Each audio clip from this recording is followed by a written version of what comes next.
In the history of empires, most collapses are accompanied by the clatter of muskets, the roar of cannons, or the march of soldiers across dusty plains. But in the story of India in the 18th and 19th centuries, Britain's conquest was almost invisible.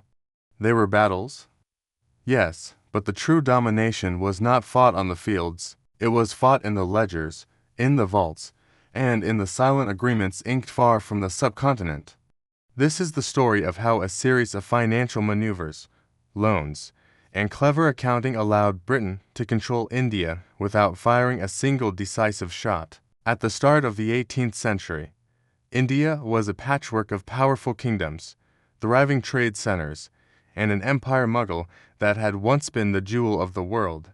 Cities like Delhi, Agra, and Lahore glittered with wealth, adorned with marble palaces, precious gems, and an economy fueled by agriculture, textiles, and international trade. The Mughal court, and later regional powers like the Nawabs of Bengal, Hyderabad, and Mysore, presided over vast populations, collected taxes, and commanded armies, but their finances were fragile. Revenue collection was inconsistent, tax farming rife with corruption, and political rivalries meant that each ruler's authority was fragile. Meanwhile, across the seas, Britain was undergoing the Industrial Revolution. Factories churned out textiles, ironworks forged weapons, and steamships shrank oceans. The East India Company was not merely a trading corporation, it was a financial powerhouse with its own army, courts, and bureaucratic apparatus. Its leaders understood a critical truth about empire. Wars and annexations cost lives and money. Clever lending could cost far less. The turning point came in Bengal in 1765. After a series of local conflicts and the infamous Battle of Plassey, the East India Company obtained the Diwani rights, the right to collect revenue from Bengal, Bihar, and Orissa. To the outside world, it looked like military triumph. But beneath the surface, a financial revolution was underway. The company did not simply collect taxes. It also lent money to local rulers, to nobles, and to officials. Loans were extended under terms that seemed generous at first, but were intentionally structured to make default inevitable. Interest rates were high, repayment schedules were rigid, and collateral often included land, trade rights, and resources. The Nawab of Bengal, Mir Jafar, became the first casualty of this strategy. Desperate to consolidate power, maintain his army, and meet lavish court expenses, he borrowed from the company. For every 100 rupees borrowed, the Nawab received only 80 in cash.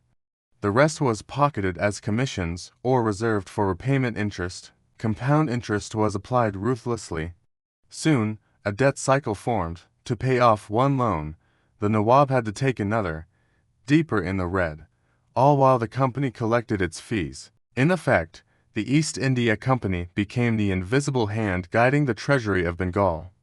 By the 1780s, this financial grip had expanded beyond Bengal. The company lent to the rulers of Awadh, Mysore, and Hyderabad, carefully controlling who could borrow and who could not. Loans were often accompanied by advisors, British agents who oversaw tax collection, spending, and court expenditures. These advisors ensured that borrowed money was never invested in infrastructure or military modernization, but spent on prestige, palaces, and personal luxuries, leaving the rulers perpetually dependent. The strategy was subtle. India remained politically independent in name, with local kings and nawabs still enthroned, armies still trained, and ceremonies still performed. But economically, the subcontinent was becoming a vassal state of London. Every tax collected, every crop harvested, every levy imposed, had a portion siphoned abroad to repay loans that could never truly be repaid. The debt was invisible to the general population, but inescapable in its consequences. Take Mysore, under Tipu Sultan, for instance. Tipu inherited a kingdom heavily in debt to both French and British lenders. While he attempted military campaigns against the East India Company, much of the kingdom's resources were diverted not to armies or fortifications, but to servicing loans, paying interest, and maintaining appearances. The famous Tiger of Mysore was fighting battles on two fronts, one with cannons and swords, another in the accounting books of Calcutta and London. The East India Company also understood the psychology of dependence. By alternating periods of leniency and strict repayment enforcement, they created habitual borrowing. Local rulers came to rely on the company as their financial savior, even as their sovereignty eroded. When a ruler hesitated or attempted to defy terms, economic pressure was applied. Armies could be withheld, trade licenses revoked, or new loans refused. The threat was subtle but lethal. Without cash flow, entire administrations froze. The ruler's ability to project authority evaporated, and the company stepped in not as a conqueror, but as a lender. By the early 19th century, this web of debt had spread across the subcontinent. Revenue farming became standardized under British guidance. Loans were often used to modernize court palaces, fund ceremonies, or maintain armies that were more decorative than functional symbols of prestige financed by debt, not independence. The rulers may have believed they were asserting authority, but each coin leaving their treasury tightened the invisible chains of British control. The cumulative effect was staggering. By 1800, the East India Company had effectively financial control of India without needing to displace the majority of its rulers. The Maratha Confederacy, Awadh, and Hyderabad were financially dependent, even if their armies still existed. Loans and interest payments became a tool of imperial policy. When rebellions arose, the company could selectively withhold funds, pay loyal factions, and manipulate outcomes, all without raising a single cannon to fire. Even infrastructure projects, ostensibly aimed at modernization, were part of the debt strategy. Railways, ports, and roads were often funded through loans at high interest, constructed by British firms, and contracted to benefit trade with Britain rather than India. Local rulers bore the cost, but London reaped the profits.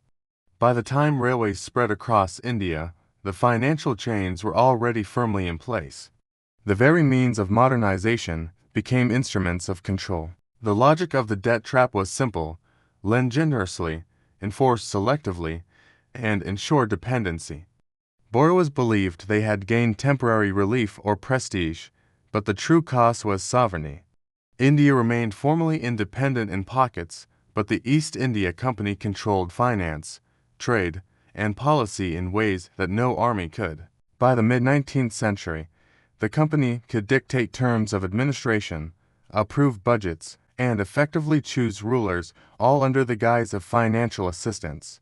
The human cost of this invisible conquest was immense. Peasants in Bengal faced famine in 1770 when resources were diverted to loan repayments. Tax collectors, empowered by foreign advisors, often extracted wealth harshly, further impoverishing the population. Lands were mortgaged to pay interest, trade privileges were auctioned to British merchants. The economic fabric of the subcontinent was being reshaped quietly, but permanently, and the psychological impact on rulers was profound. Many came to equate British approval with legitimacy. Spending was increasingly guided not by local needs, but by the ability to satisfy creditors. Palaces, fleets, and ceremonies became tools to maintain favor with London. Sovereignty was measured in rupees and repayment schedules. Even armies were modernized selectively to ensure debt obligations were met, rather than defend the realm effectively. By the time the Indian Rebellion of 1857 erupted, financial domination had matured into near-complete control. Debt had created dependency that persisted even during crises. Rulers who sought autonomy found themselves constrained not just by the East India Company's armies, but by the imperatives of loans, interest, and repayment schedules. The rebellion may have been a military event, but it was fueled by the long-term erosion of local power and economic sovereignty. The final lesson is clear: empires can be conquered without bullets, and nations can be ruled without occupation. Britain's control over India demonstrates that finance can replace armies, that debt can substitute for conquest, and that a clever system of loans, interest, and dependency can subjugate even the wealthiest of nations. What the East India Company achieved in India is a blueprint for invisible domination, subtle, financial, and devastatingly effective. The Indian debt trap was not just a historical curiosity, it is a lesson for our modern world. Today, nations, corporations, and individuals still face similar cycles of dependency and hidden control through financial systems. The tools may have changed, but the principles remain. Money can wield power as decisively as armies, and those who control it can rule the world from afar. When you think of empire, don't just imagine soldiers on horseback or cannons roaring across fields. Think of accountants in distant cities, loans inked on paper, and interest that compounds silently but inexorably. That is how Britain ruled India, and that is how finance conquered an empire without a single decisive shot.